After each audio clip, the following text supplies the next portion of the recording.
इतिहास जानने के साधन। भारतवर्ष का प्राचीन इतिहास अत्यंत गौरवपूर्ण रहा है, परंतु दुर्भाग्यवश हमें अपने प्राचीन इतिहास के पुनर्निर्माण के लिए उपयोगी सामग्री बहुत कम मिलती है। प्राचीन भारतीय इतिहास में ऐसे ग्रंथों का प्रायः अभाव सा है जिन्हें आधुनिक परिभाषा में इतिहास की संज्ञा दी जाती है। यह भी सत्य है कि हमारे यहाँ हेरोडोटस, थ्यूसिडाइडिस अथवा लिबी जैसे इतिहास लेखक नहीं उत्पन्न हुए, जैसा कि यूनान, रोम आदि देशों में हुए। कतिपय पाश्चात्य विद्वानों ने यह आरोपित किया कि प्राचीन भारतीयों में इतिहास बुद्धि का अभाव था। लोइस डिकिंसन के अनुसार हिंदू इतिहासकार नहीं थे। भारत में मनुष्य प्रकृति के समक्ष अपने को तुच्छ और असमर्थ पाता है, फलस्वरूप इसमें नगण्यता तथा जीवन की निस्सारता जन्म लेती है। उसे जीवन की अनुभूति एक भयानक दुःस्वप्न के रूप में होती है और दुःस्वप्न का कोई इतिहास नहीं होता है। विंटरनित्ज की मान्यता है कि भारतीयों ने मिथक, आख्यान तथा इतिहास में कभी स्पष्ट विभेद नहीं किया और भारत में इतिहास रचना काव्य रचना से ऊपर नहीं उठ सकी। मैकडोनाल्ड के अनुसार भारतीय साहित्य का दुर्बल पक्ष इतिहास है, जिसका यहाँ अस्तित्व ही नहीं था। इसी विचारधारा का समर्थन Elphinstone, Fleet Max Muller, V Smith जैसे विद्वानों ने भी किया है। 11वीं सदी के मुस्लिम लेखक अलबुरूनी इससे मिलता जुलता विचार व्यक्त करते हुए लिखता है, हिंदू लोग घटनाओं के ऐतिहासिक क्रम की ओर बहुत अधिक ध्यान नहीं देते। घटनाओं के तिथि क्रम अनुसार वर्णन करने में वे बड़ी लापरवाही बरतते हैं। किंतु भारतीयों के इतिहास विषय ज्ञान पर पाश्चात्य विद्वानों द्वारा लगाया गया उपरोक्त आरोप सत्य से परे है। वास्तविकता यह है कि प्राचीन भारतीयों ने इतिहास को उस दृष्टि से नहीं देखा जिससे कि आज के विद्वान देखते हैं।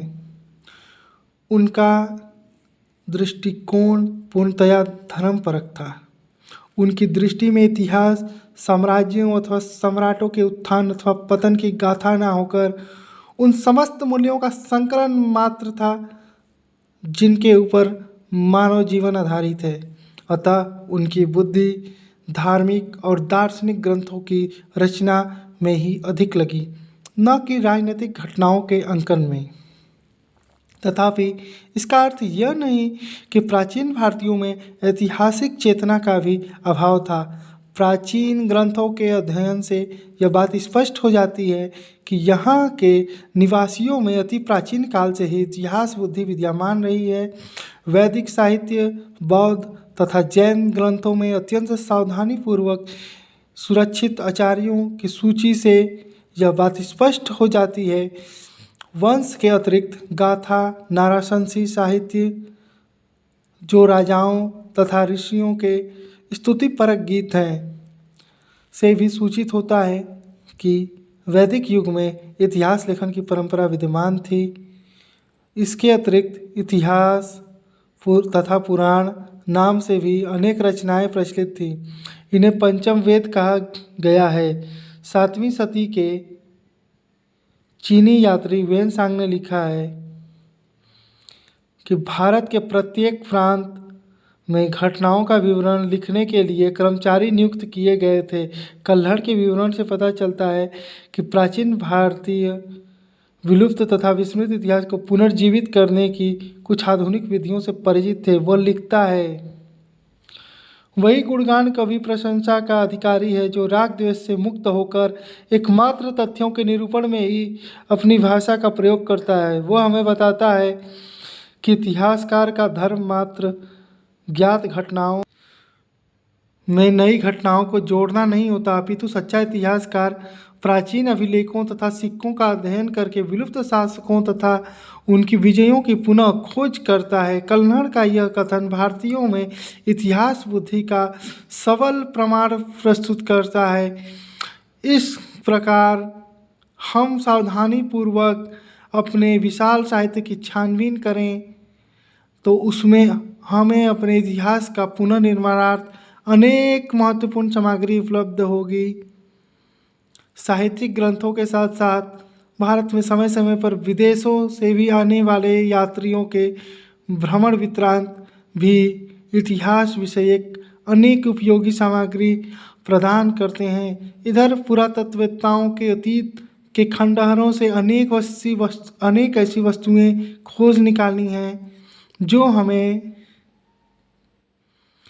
प्राचीन इतिहास संबंधी बहुमूल्य सूचनाएं प्रदान करती हैं। अतः हम सुविधा के लिए भारतीय इतिहास जानने के साधनों के 3 शीर्षकों में रख सकते हैं। साहित्यिक साक्ष्य, विदेशी यात्रियों के विवरण, पुरातत्व संबंधी साक्ष्य। यहाँ हम प्रत्येक का अलग अलग विवेचन करेंगे।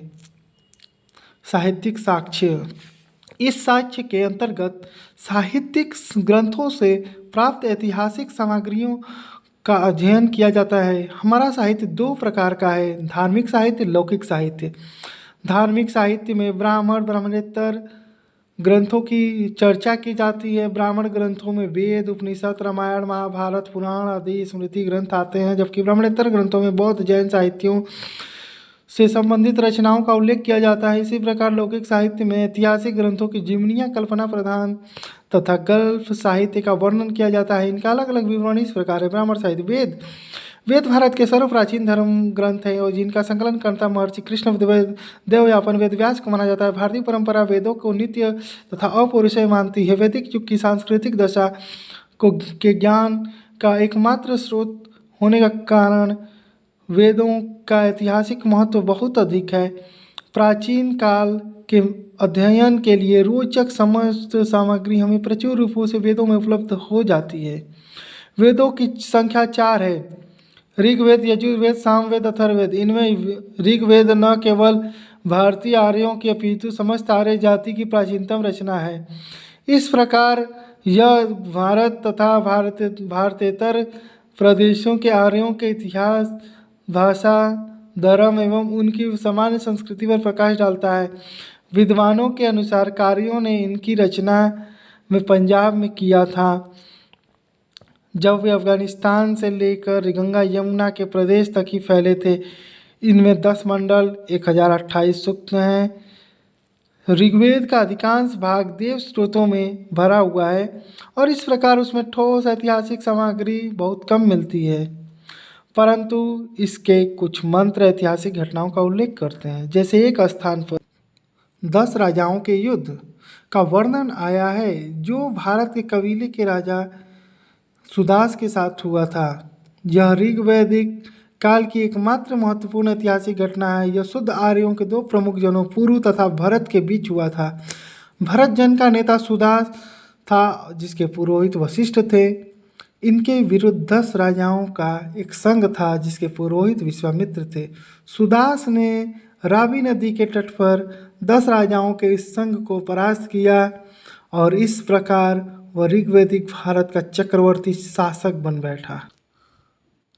सामवेद तथा यजुर्वेद में किसी भी विशिष्ट ऐतिहासिक घटना का विवरण नहीं मिलता। साम का शाब्दिक अर्थ गान है। इसमें मुख्यतः यज्ञों के अवसर पर गाए जाने वाले मंत्रों का संग्रह है। भारतीय गीतों का मूल कहा जाता है इसे। यजुर्वेद में यज्ञों के नियमों एवं विधि विधानों का संकलन मिलता है, जबकि अन्य वेद पद में है। यह गद्य तथा पद दोनों में लिखा गया है। ऐतिहासिक दृष्टि से अथर्ववेद का महत्व इस बात में है कि इसमें सामान्य मनुष्यों के विचारों तथा अंधविश्वासों का विवरण मिलता है। इनमें कुल 731 मंत्र तथा 6000 पद हैं।